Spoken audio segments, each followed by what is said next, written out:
Muraho neza, tubifurije umwaka mushya wa 2026 nka Gasabo TV Limited, kandi tubashimira ko muri inshuti zacu z'akadasohoka twabonye cyane ko mudukunda urukundo rwinshi, natwe turabakunda kandi tubahoza ku mutima.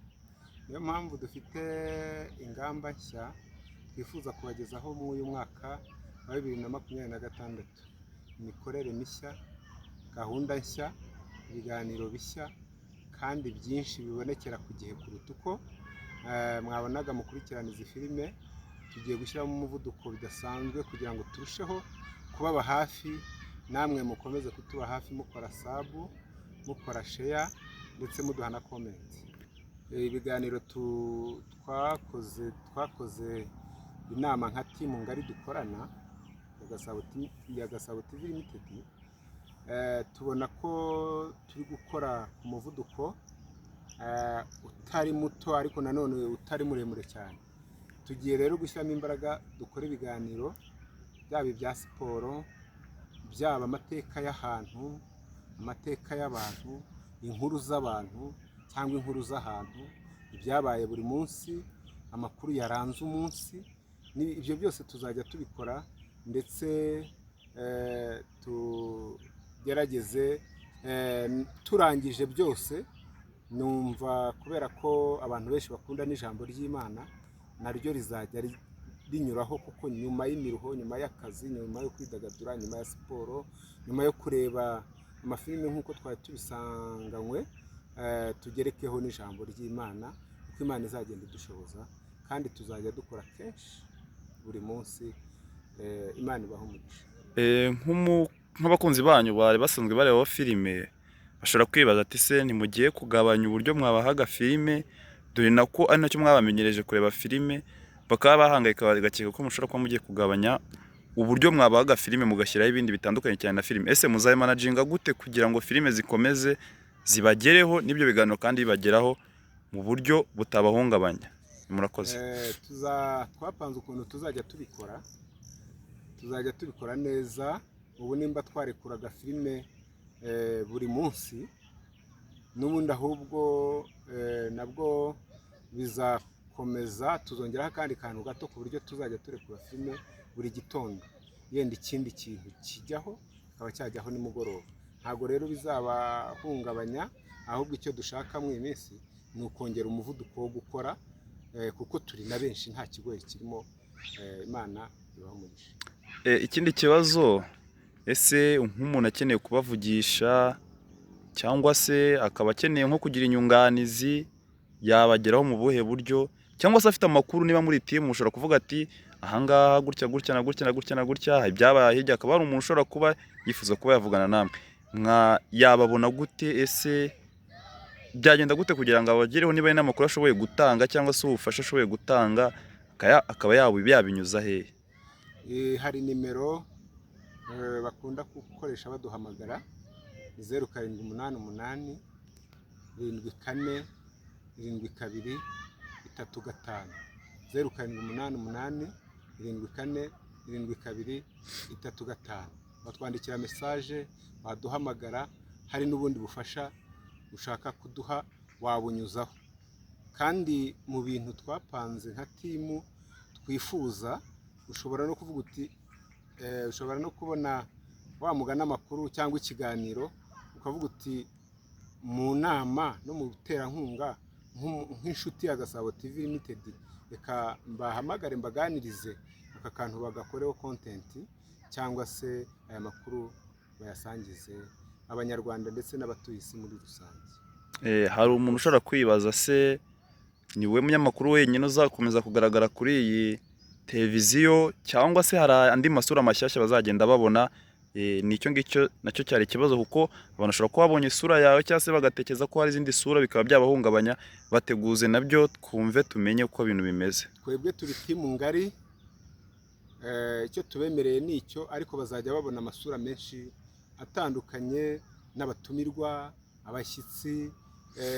Nimba dukoze content runaka, dufitemo n'ababa bafite ubunararibonye kurushaho, sibyo? Abo ngabo tuzajya tubahamagara badufashe gusobanurira abanyarwanda muri rusange kuko buri wese mu cye gisata azajya agaragara muri iyi sitidiyo nta kibazo, kubera ibyo agiye kuganiriza abanyarwanda cyangwa abantu rusange nk'uko dusanzwe tubikora. Okay. Nk'ikindi kibazo nk'ikinyamakuru na televiziyo, Gasabo TV imaze kubaka izina, ukuntu abantu bashobora kuba batanga amakuru, ese umutekano wabo mwawizeza gute ku buryo umuntu aramutse atanze nk'amakuru kuri iki kinyamakuru cyangwa se iyi televiziyo, umutekano we mwawizeza gute? Abanyamakuru banyu bari professional, ibyo bakora barabizi, ni iki watutangariza ku bw'icyo kibazo? Twebwe nka Gasabo TV Limited, abanyamakuru bacu ni abanyamwuga kandi tukabikora kinyamwuga, bityo rero utanze amakuru ntabwo amakuru ye ntabwo tumushyira ku karubanda cyangwa ngo tumuvuge, twe twifatira amakuru tukayabyaza umusaruro tukayageza ku bo tugomba kuyagezaho.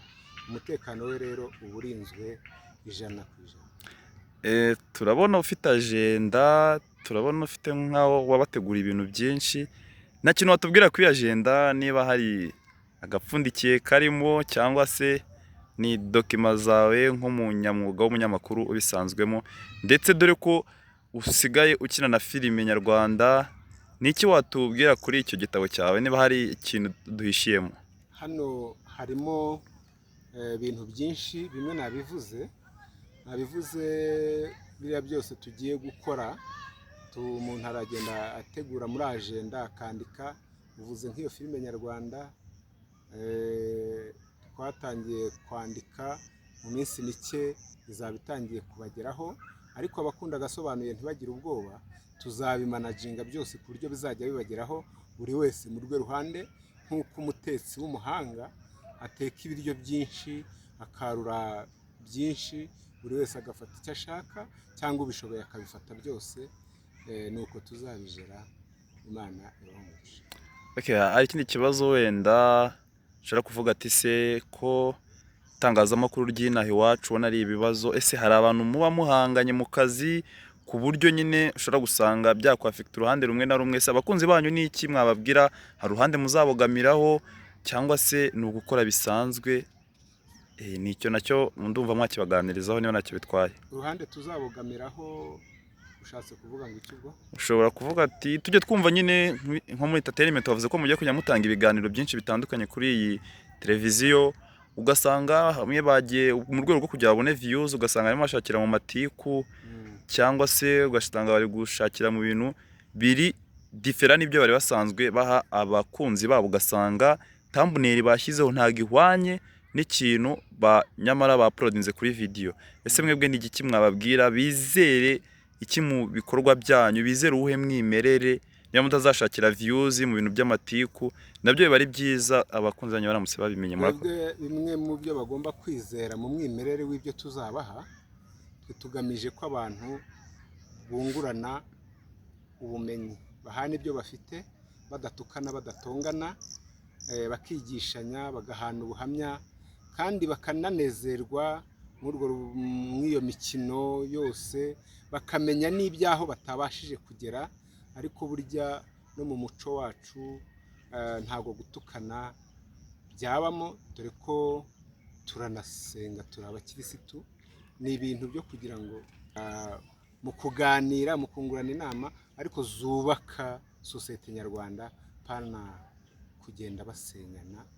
Ntabwo tubikunda, nta nubwo byaba mu ndangagaciro zacu. Biragaragara ko mushobora kuba muri timu y'inararibonye, harimo abakambwe.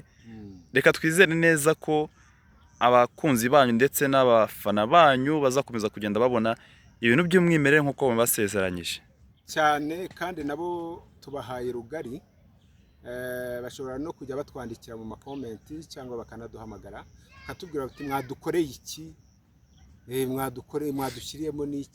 mwadushyiriyemo n'iki, kuko duhari ku bwabo, kandi tuzi neza urukundo bamaze iminsi batugaragariza n'uburyo badukurikira cyane. Nabo mbona bahabaye ku bwacu, twebwe nabo rero tuzakora ikintu cyiza kandi gifatika, inyungu ku banyarwanda, inyungu ku batuye isi, inyungu ku bantu bacu, n'inyungu kuri twebwe tuzikuye mu bitekerezo byiza bagiye kuduha. Imana ibahe umugisha. Okay, dusoza zahabu zanjye n'izanjye n'izacu nk'abafana banyu turikibaza ngo zahabu zanjye episode zikurikira turazibona ryari, tuzitege ryari, mu gihe kingana gute? Ese ni iki kizakurikiraho nyuma y'iriya filime, dore ko yanakunzwe cyane? Ni iki kizakurikira? Muzahita mutangira indi seri nshyashya cyangwa muziha akantu k'agapoza ukuntu? nta pose duteganya gushyiramo. Zahabu zanjye izakomeza kandi tugiye kujya tuyibahera ku gihe kuruta uko twayibahaga. Nyuma rero hari izindi nkuru nazo turi gukora, tuzakomeza tuzinyuzaho. Bishobora kuza atari zahabu zanjye ariko iryoshye cyane nk'uko iriya mwayikunze, tuzakomerezaho. Ariko nk'uko nabivuze hejuru, tuzajya tubijera, kubera n'ibyo byose tuzajya tubijera kugira ngo n'amakuru abagereho na siporo ibagereho, ndetse n'amateka n'amakuru by'ahantu runaka cyangwa by'abantu runaka, ndetse n'ubuhamya buryoshye bw'abantu runaka cyangwa bw'ahantu runaka. Ibyo byose bizajya bibageraho ku gihe. Imana ibahe umugisha kandi turabakunda, turi kumwe namwe, duhari ku bwanyu ku manywa, mu gitondo na nijoro, turahabaye ku bwanyu. Imana ibahe umugisha.